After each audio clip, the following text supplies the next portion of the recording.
Hey folks, Mike McGee here. It looks like somebody is a chainsaw salesman. We've got a lineup. We could just really give you a good deal. The only problem is we've got to have them. We got to have them today because we got to cut some firewood. I've got all these boys. There's nothing good about having a bunch of help if you can't use it. And I got a brand new saw. I have never cranked this saw. It's the biggest saw that I have by Husqvarna.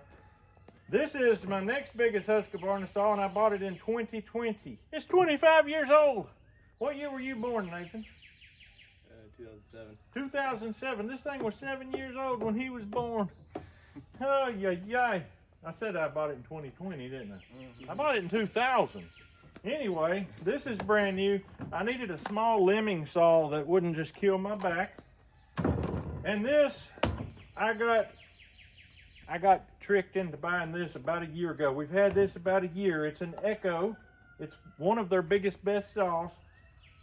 And it did cut good. It still cuts fairly good, but it's starting to make some funny noises. I don't think this saw is going to last 25 years like this one right here.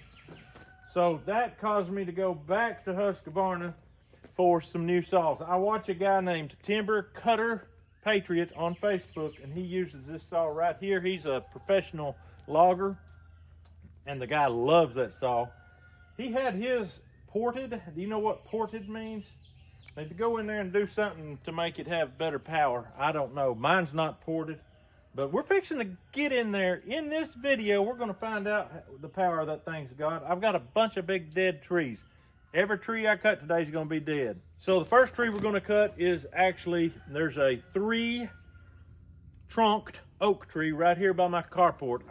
I've been looking at it dead for a year, thinking I need to cut it. It's sort of leaning a little bit over the carport roof. I think I can cut it and direct it back. I'll show you how I'm going to try that.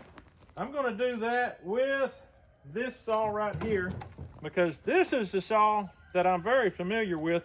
It's got a brand new bar, brand new chain, and it's my 25-year-old honey. I've had this thing around. I've cut more wood with this saw. This is a 372 XP is what it is, and it's a good saw. Let's start cutting.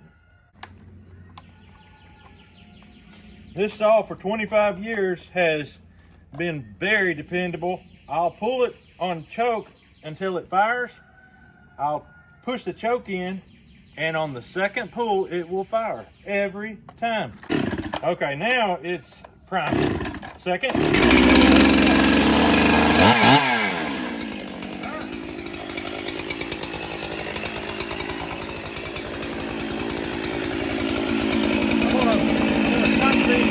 Right here,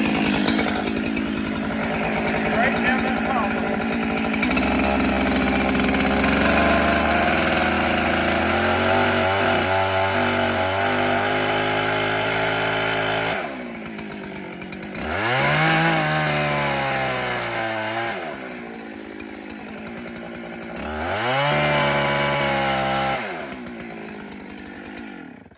Now, when I cut this tree, I've got to cut it off on this side and leave about that much hanging on that side, and it'll help pull that tree over. So here we go. The reason I cut this so high is so I can get my saw in here. I don't want to hurt my dogwood.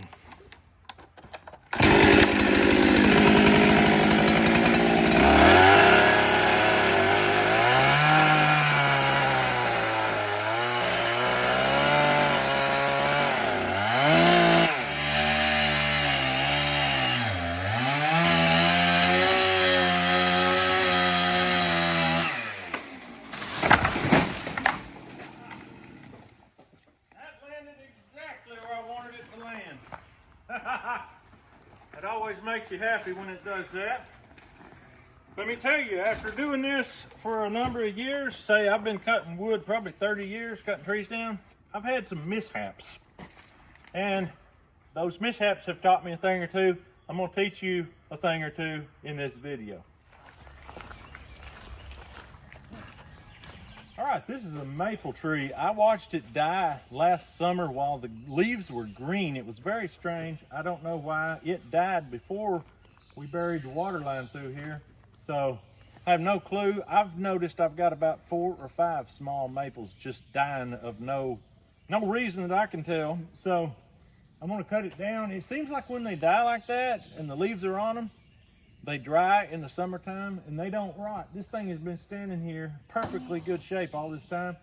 I'm gonna use my little baby saw on it. And I love cutting with this saw because you can cut for hours and never get your back sore. This is gonna be the safest tree I cut all day. So let's just enjoy that.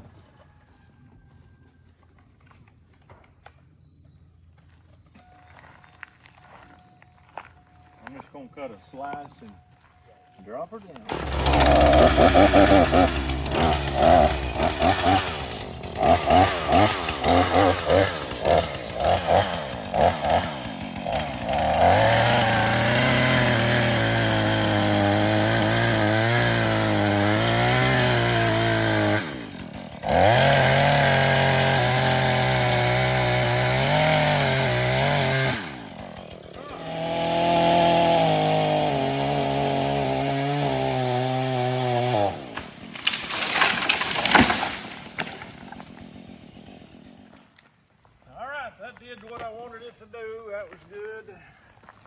It was pretty simple, very simple actually. So we're going to move on to a tree that's a little more tricky. It's an ash tree, been dead for a while. Dead ash can kill you dead. So you've always got to be watching up at them dead limbs. Make sure one don't get you. And these trees are terrible to barber chair because they have very straight grain and they split very easy. So I'm going to show you what Timber Cutter taught me. He don't know he taught me because he don't know I'm watching. I do comment occasionally, but he's got a big enough channel he probably don't notice. But anyway, he taught me how to bore out the center. Let's do it. He is leaning a little bit, so I think it'd be pretty sure to go the right direction. I believe that's what all that green growth is just this vine. So I'm gonna cut the vine loose first, and then I'm gonna cut this tree. I'm gonna be careful with this tree. This is a dangerous tree. It may not be the most dangerous one we do today, but it's dangerous.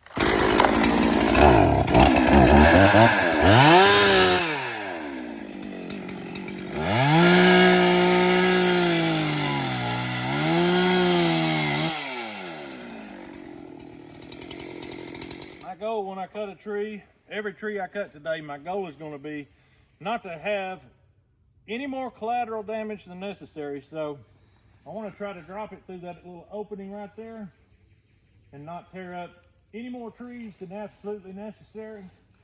So it's got a slight lean this way, and most of all the limbs are on this side of the tree. So let's do it.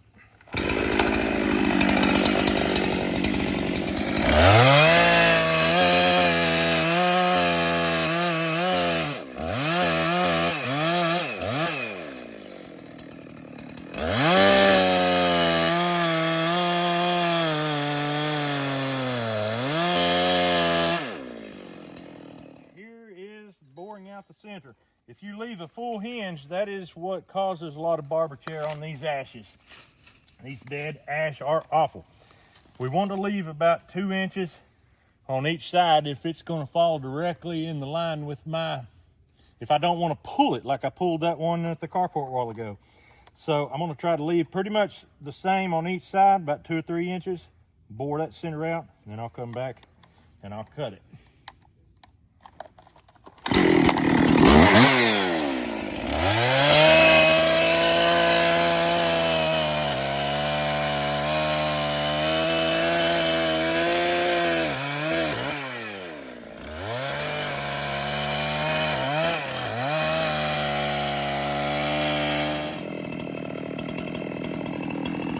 Can somebody get me a scratch? This chain is already getting loose because it's brand new.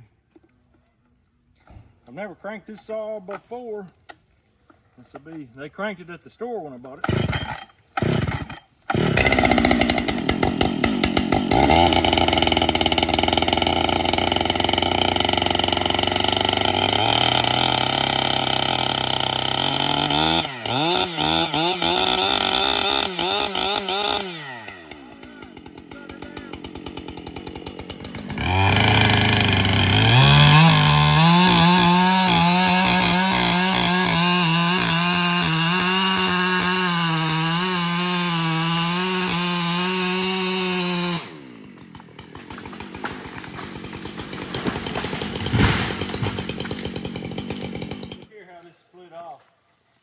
That shows you how easy that stuff splits. It was holding by about a 1/4 inch, and it still split that off. Come look at this stump and you'll see exactly why it works so well. You see, I landed it right exactly in the opening. There is not a single tree hurt. And look at this. I cut this side almost all the way off. This side, I cut all the way off because that's where I shoved it through. But it could not barber chair. Even if it tried, it could not barber chair. Even though this part here was stuck right here like that. That is crazy. It shows you how dead they are, and it shows you how brittle and easy to split they are. I've got another one to cut. Let's go do it.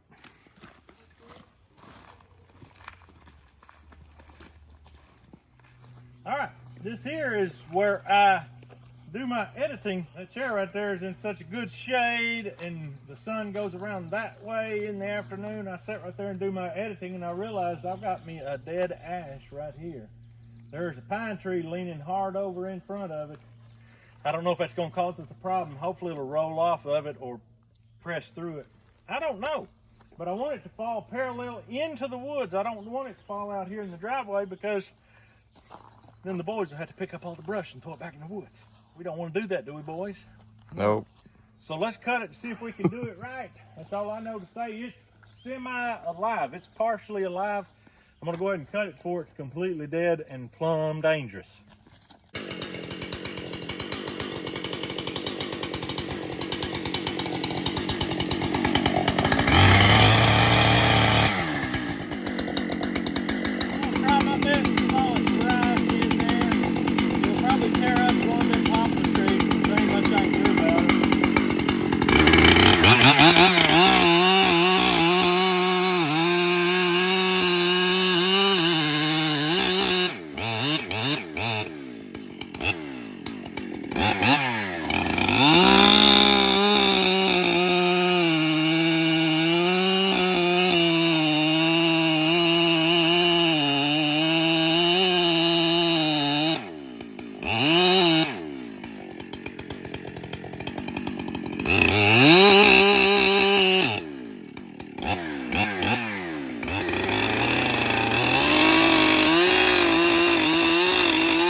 That one made me nervous, let me tell you.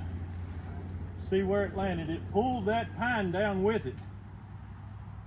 It's still not down all the way, but it's safe to get down. We can get it down now with care and caution. But I want you to look at this.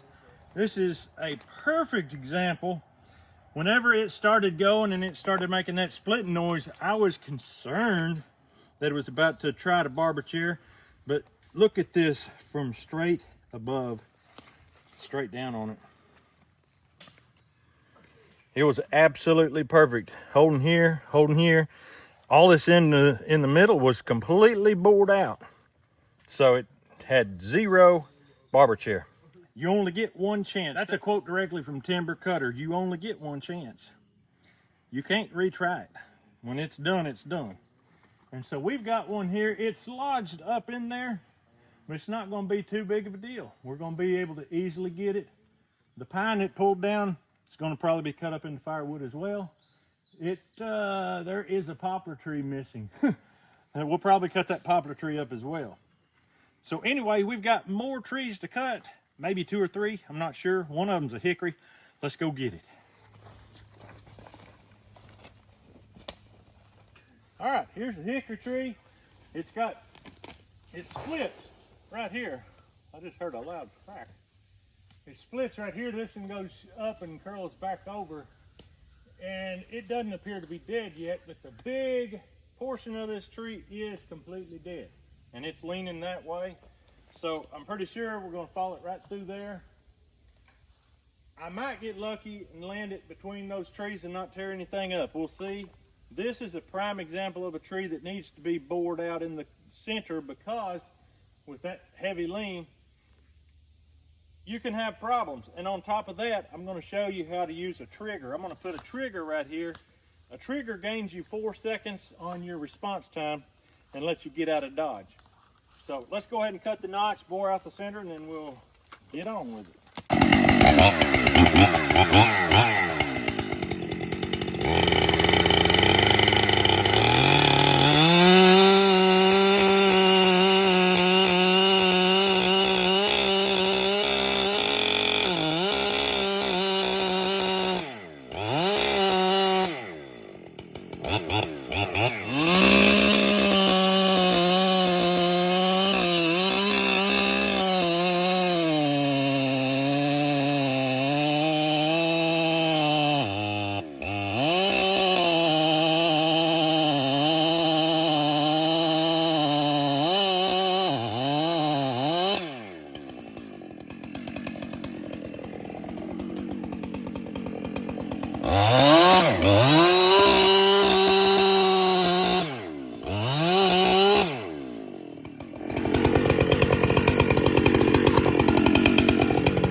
What you see happen right there was it had so much weight pulling, it didn't wait for me to cut the trigger. I cut too much off the trigger from the inside. That's what happened.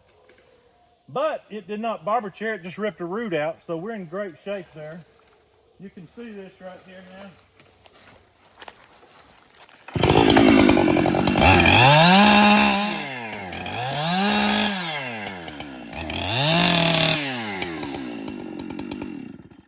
You can see what was left to hold it right here and right here.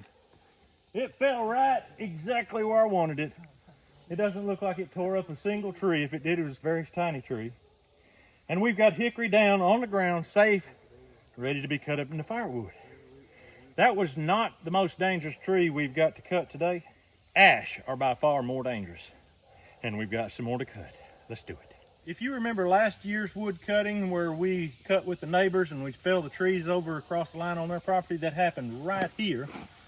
The two trees, the big trees we cut were right there. They're all grown up in weeds now. But this is where that happened, and we have more ash that died back here since then.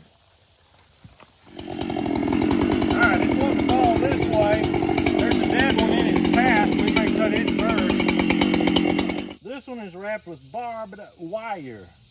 Back in the day, I don't know, 30 years ago, people were living here that evidently they just ran their wire around these trees.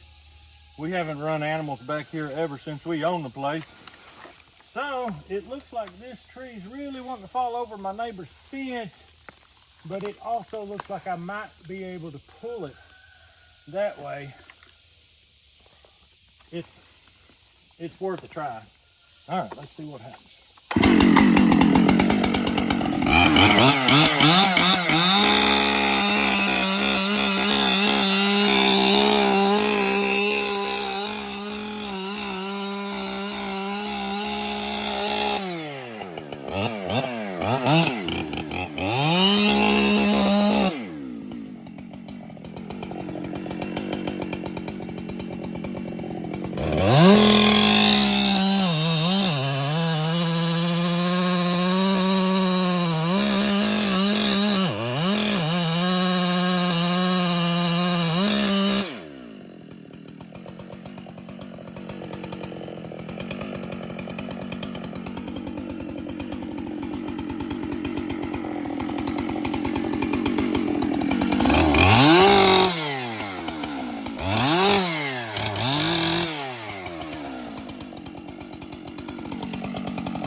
I think we need to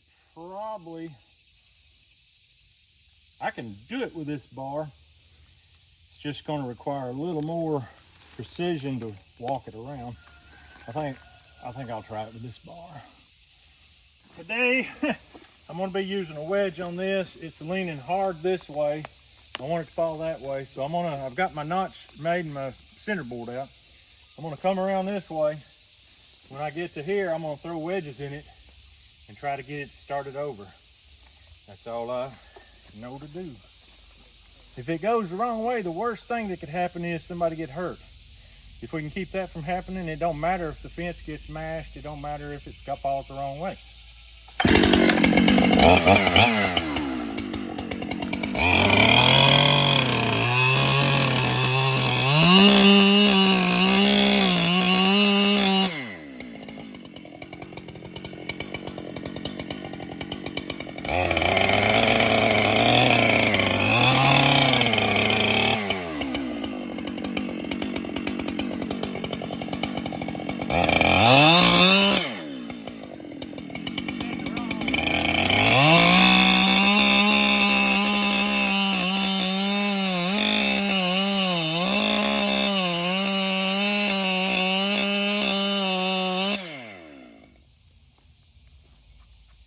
Very nervous.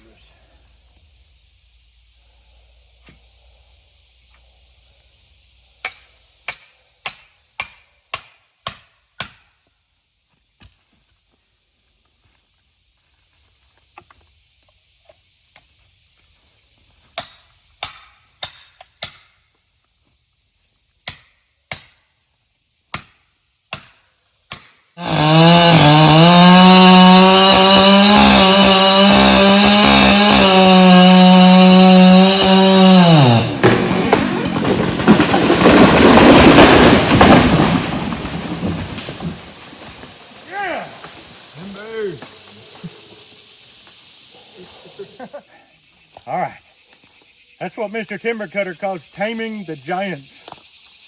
Yikes, I have not been that scared cutting the tree in a while. They say if you're scared, you shouldn't do it.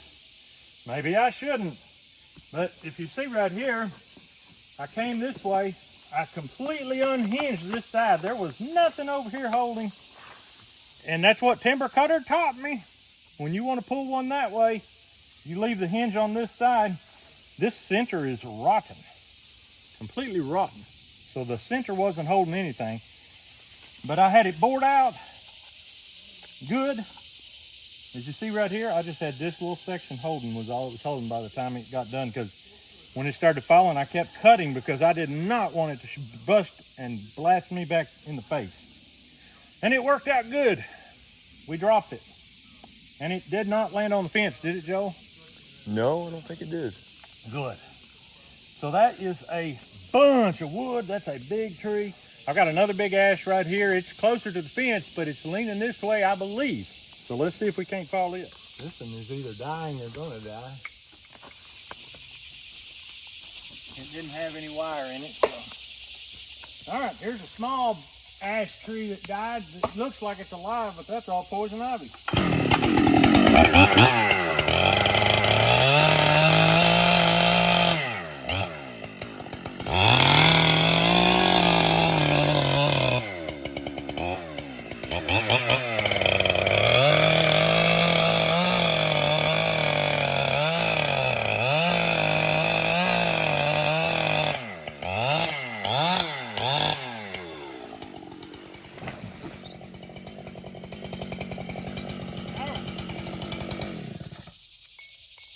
And that was easy. You see how that flew up? Yeah, that was crazy. It always pays not to stand too close. Matter of fact, I should have stepped back more. I had this in my back, but yep, it never pays to stay around and watch it happen. All right, let's see if we can't cut this last big one. Oh, let's take a peek here. The heavy part of the trunk's leaning out, and then it kind of tips back. The problem with this one is you can't really see the treetop with the canopy of these other trees around here. And I don't want to cut the other trees around here. They're holding the soil. This is a wash area. So I'm going to be scared again.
Slightly left to where I wanted, but I'm happy, very happy.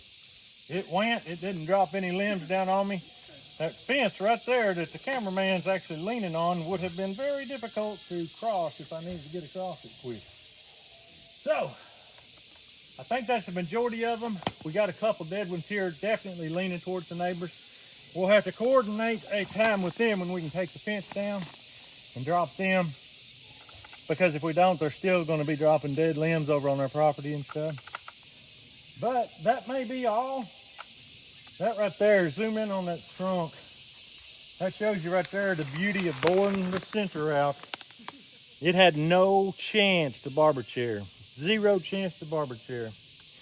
That don't mean I wasn't still scared. So anyway, we've got wood to cut now.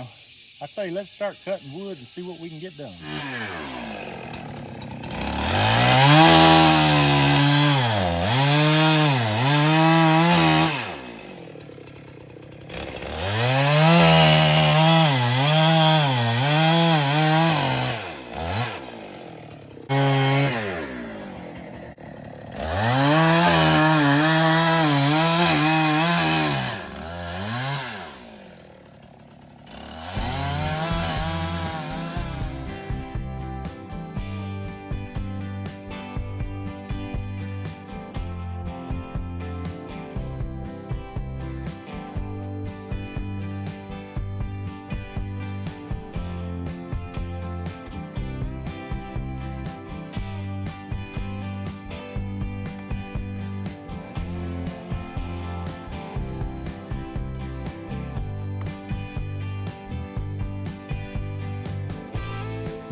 right, we're down here at the Hickory. This is the big butt end. It splits into two from there. So this is the biggest two cuts. I want to try my 372 against my 592. The 372 is 25 years old. 592, brand spanking new. So we're going to be cutting, and we're going to see how it goes. Do you have that chainsaw, the golden chainsaw ring? Yeah. His is too small. Really? Yeah. Not sure why.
Got ahead of me a little bit because whenever you got wood bending down, it really gives you an easy cut advantage.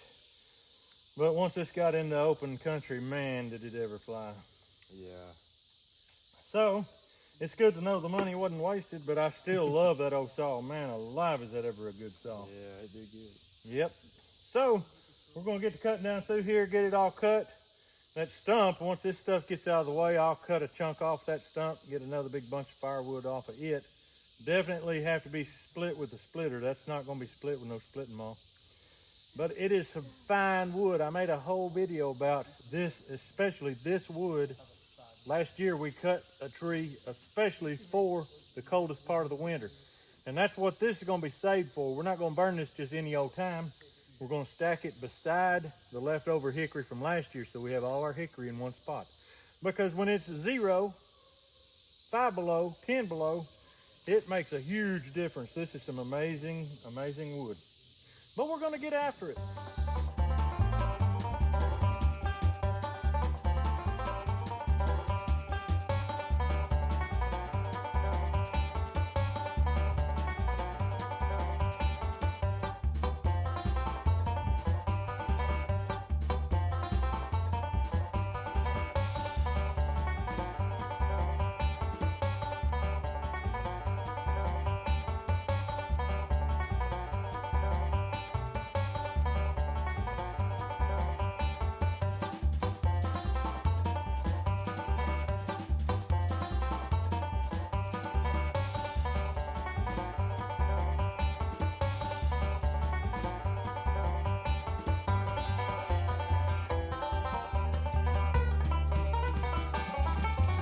All right, we're gonna take us a break. We got a fella from out of state has come to see us. And he didn't come unannounced, I'll put it that way. We know he's coming. He's bringing something for the boys. Let's go check it out. All right, this is David. He's my #1 fleshing man. He loves fleshing them animals. He's he's the best trapper I think of all of us. Well, I've got some traps. I've got some Oh, 1.5 man. and got a stretcher and got the fleshing board and the fleshing knife. Oh, I can't trap anymore. So. Yeah, I hear you. look at these guys coming up through here. I'm Joel. I'm Lance. Nice to meet you. This is my son Liam. Pleasure. Awesome. I figure I better get the wood cut while I've got help here. Yeah, you might have the best time to get it. That's right. That's right. Let's see what you got there. Well, the traps, I just looked at these. Oh, man. They were, I had a leak in the barn. Uh-huh. They got a little rust on them, but cleaned them up. Not a problem. Not a The brand new Oh, boy. fleshing board, stretcher, and a knife. Oh, my goodness. Never been used. Oh, my goodness. Look at that. David, open that and see what's in there. He was just saying today his homemade stretching, his homemade fleshing boards ain't perfectly smooth, so Yeah. a lot of times they get leave a little meat. Oh, yeah. But yeah, I'll set a couple traps around the house for the coyotes and stuff. Other than that, I think I probably do most of it now. Probably. Yeah. He just moved back. They were living down in Lebanon. That ain't far away at all. No, sir. Look at that. Oh, man. Except for screwing in the legs. Yeah, there's. Oh, they got the legs on Yeah, there. it'll slice down. Nice. Oh, man. But I had a whole big setup. I had a fur shed made and everything in the barn. And Uh-huh. like I said, I can't do it no more. So. Yeah. No, I don't do it that deep. I just do it mainly to protect the chickens and Yeah. We just had 2 turkeys taken out the other day. Oh, man. 2 baby turkeys. That is very depressing. One of your favorite opossum. Really? Yeah. Delicious. It was a baby one. It was a small one. Uh-huh. Been nice and tender for you. Yeah, buddy. I've eaten them all sizes. Oh, I know you have. I've watched all your videos and stuff. I know what you eat. Armadillos. Uh-huh. And, You recognize everything when you pull Oh, in. yeah. It's all look very well, familiar. when we were pulling up, I was like, well, there's a power line. Yep, yep. Oh, I was man. going to ask you about pigs, too. Are you going to have any Mangalisas next spring? Or? I should have. Okay. Yep. Because I'll drive down here and pick up a couple. Because I just want a couple to raise, fatten up, and Yeah. get rid in the fall. Mhm. So, I don't know why in the world I wouldn't. They're having babies right now, Okay. actually. So, yep. Come here, Nathan. This is my nephew. I finally brought it up. nephew. I'm Lance. Nice to meet you. That's my son Liam. Nathan's got him a YouTube channel too.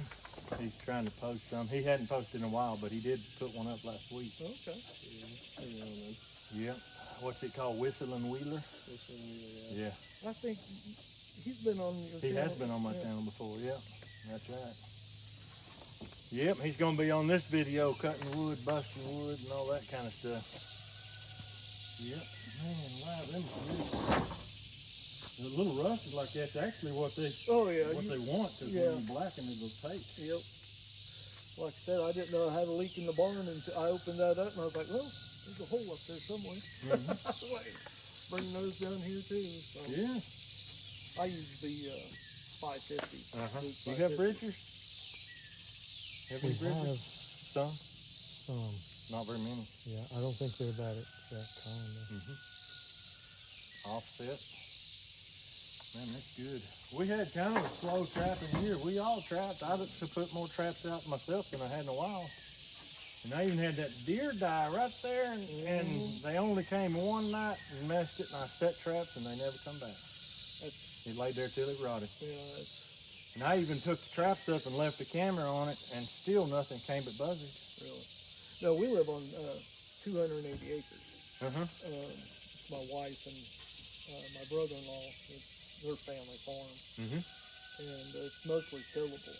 Yeah. But we've got some woods and stuff. But the first year we moved up there, I got 15 coyote. Really? Yeah. That open land is better than this woodland. Yeah. Well, we're also situated right between two reservoirs. We got Salamone to the east, we got Mississinawa to the west, and the Federal coyotes ground. They make a circuit, just like the deer. Yeah. You can put out game cameras and you can follow those deer all summer long and everything. You're like, October 1st rolls around, it's like, Boo. where are you at? But they're just on a circuit. Yeah. And it's so hard to get a good feed on them and everything. But yeah. If you're coming home from work, like I work nights, if I'm coming home from work at 6 o'clock, 6:30 in the morning, if you see them, go out to your back porch and get them when you see them. if you try to go out any other time, you won't see them. You won't see them. Yeah, I pulled in. I was like, "This is a sawmill." Most YouTubers have a sawmill around, just focus on that, just hammer it. So that's one of the main reasons I don't, because I try not to put out videos like everybody else. Yeah. Oh yeah. And everybody else tries very hard not to put out videos like me. Nobody wants to eat skunk. Nobody wants to eat skunk or armadillos. Oh boy. That's why I like your channel, man. You just, you're different from every. That has to be your niche. It is. That's how you have to do it. Yep. I've always been different, even before I was YouTubing, I was different. So it wasn't nothing new. Oh, we pulled in because I just watched your video about you doing the corn and stuff. Yeah. We pulled in and go, look at that corn. I was like, yeah, I know. You should watch the video.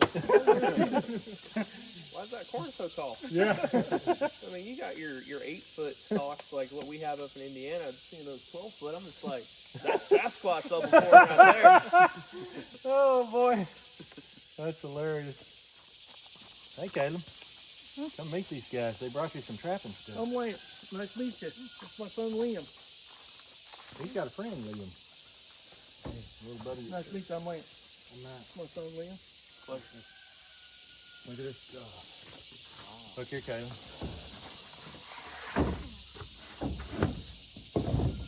That flushing board's flat now. I wonder what kind of wood that is. That's heavy. It looks like pine, but it feels heavier. I don't think it's pine, is it?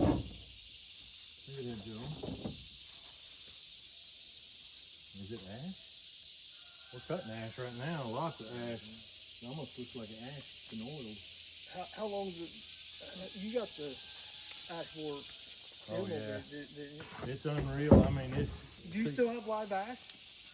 Just small ones. I was going to say Indiana's completely dead with ash. The ones I cut today were some of them that big ones. Yeah. And I was afraid the limbs was going to fall on my head. Those things are extremely dangerous to cut after they die. Oh, yeah. Well, before we moved up to where we're at, we were on 18 acres. And we had hickory or ash. Yeah. And the ash borer beetle came through and just took them all out. And we had a timber guy come in, and he actually bought them because they were using them for pallets. Yeah. I was like, okay. Yeah. They wanted to take some of my hickory and some of my maples and stuff like that. And I was like, okay, take a couple. Yeah. But that's it. Yeah. But they left a mess. Oh yeah. My Lord. Yeah. I tell you what, it's kind of sad when you see a species die off like that. I wasn't around when the chestnuts all died out, but that was Indiana. I remember. I'm 56, so I was probably 7 or 8, 6, 7 or 8.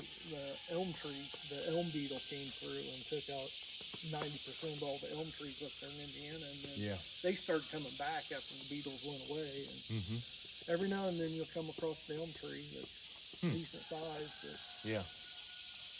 But we were cutting some of those ash trees on our property. We had a couple that are about 125, 130 years old that were just, they could have just kept growing, but when that beetle came through and we had to cut them down, it was heartbreaking to see how old that tree was. Yeah. And just a little bug's what ended it. Yeah. Unbelievable. I got a spring house.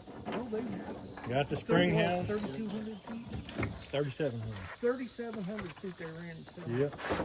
It goes right right under under their property. Right under this sawmill. all the way out.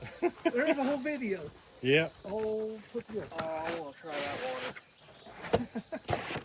You want to? I want to. That sounds like some good water. You want to go to the spring house? Sure. It's that way, about 200 feet. If you got time, we got time. I got time. Get you a glass cup if you got your own drinking cup. He's got a McDonald's cup in there. He Awesome. doesn't have his sweet tea. You can start doing that.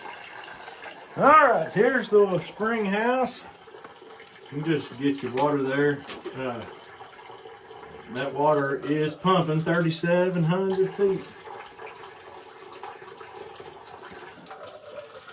It don't flow fast, so it don't really flush real quick out of this tank, but this tank is nice and cool. That is crystal clear. Yeah, beautiful water.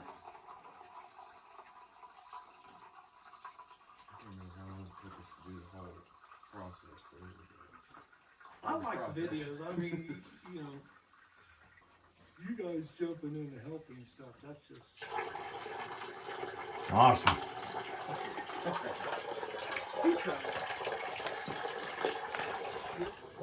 I'm gonna refill this. Yeah.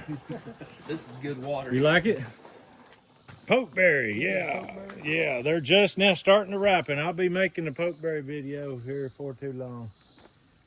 These, you got them up in Indiana probably, don't you? I do, but I can't find them anyway. Yeah. Because I'd like to try it. Mm-hmm. You can take this home with you if you want. Sure. Hey, these are poisonous. Don't eat them. Yeah, we used to have an entire. Just bush of don't that. chew the seed. Don't chomp the seed.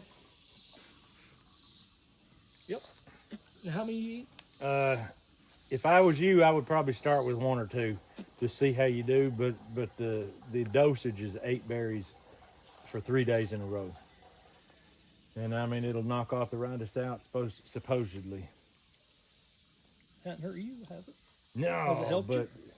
I never really had arthritis, but so I just take them really? just to show people.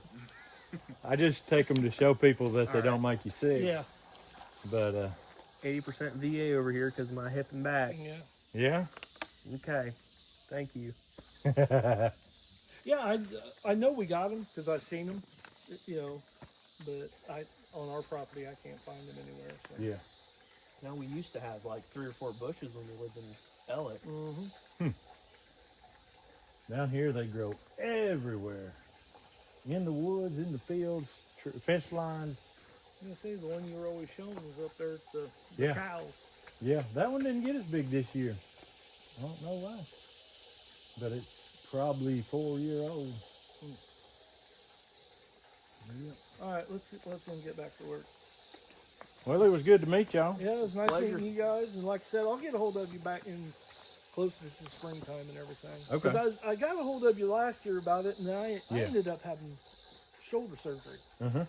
And then I had a detached retina. Oh, that no. had to reattach. And That ain't fun at that all. put everything behind. And Yeah. So, but since they're up here again, they're living in the old homestead house, and Okay. that's where we're gonna put the pigs. So Great. get that going, and I got to clear out all the old trees that are growing up around the barn. Uh-huh. yeah, I'll be over there to do it. Yeah, it'll be me too. We look forward to seeing you next year, or this fall, or spring, or whenever. Yeah, it'll be the spring. Okay. So, like I said, I don't want to have to try to raise them in the winter. Yeah. Up there and stuff. Yeah, it gets. Because there's a guy that's about 3 miles down the road. He raises. He works for Smithfield. You go by on a cold day, he's got 10 or 11 of them out there just feed up there. Really? Yeah, and he's got heaters in there and everything else. Yeah. but Those pigs are just so temperamental. Yeah, they ought to raise got this hair. kind. Yours got hair on. Yeah. These love the snow. Yeah. Hey, y'all have a good one. You too. Well, boys, that was fun. All right, that was fun. Had a little break. Got to talk with the people there. And the boys got them some good trapping equipment now. But it's time to get back to work. So we're going to start loading. Joel went to get the tractor and the wood splitter. We've been busting by hand, of course. But the wood splitter probably will go faster. I don't know. We'll probably split by hand and use the splitter at the same time. because some of these pieces are harder than others. But anyway, we got to get with it.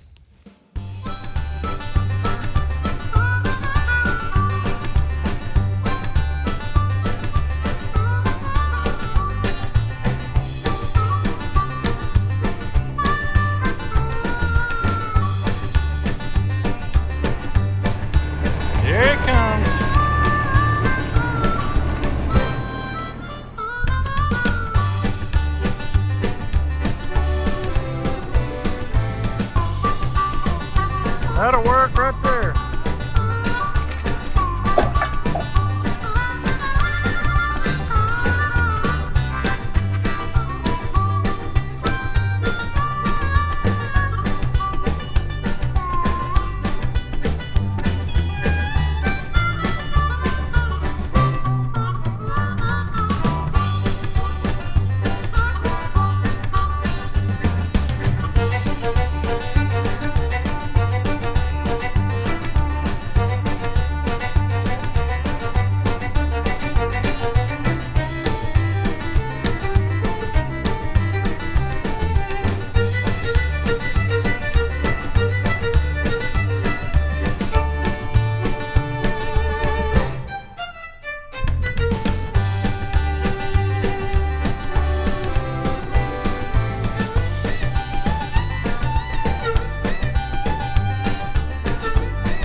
All right, folks, that's it. That's not all the wood that's cut. We cut so many trees today, there's no way. I mean, the day's over. And we just got the little oak by the carport cut up, the little maple by the driveway, and this big old hickory. That's 3 out of somewhere around 8, something like that. Hickory is providing a pile of wood. Very happy about that. The boys are gonna finish taking it to the house another day. We ain't touching this again today. They're gonna load this halfway, throw the saws on, and away they go.